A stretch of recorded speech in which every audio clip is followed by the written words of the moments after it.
How to skin a palm tree. From Mexican fan palm trees to Sabal palms, every palm tree looks different.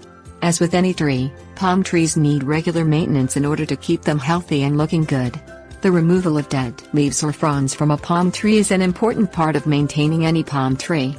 Skinning your palm tree will also help you get rid of unwanted dead leaves and will leave a smooth surface on the trunk of the palm tree, which will enhance the look of your palm tree.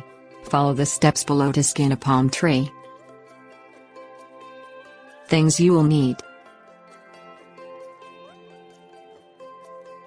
gloves, carpet knife or box cutter, ladder, trash can.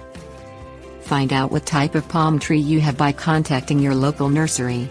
Certain types of palm trees are self-cleaning in that the dead leaves fall off by themselves, and skinning this type of palm tree may damage it.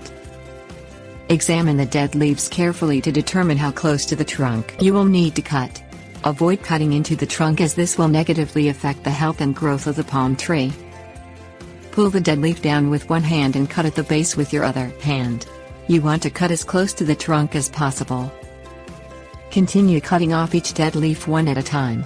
You can work your way around the tree if this is easier for you, but it may take less time if you work on each side, starting from the top of the trunk to the bottom. Place all of the dead leaves in the trash as you cut them off for easier cleanup.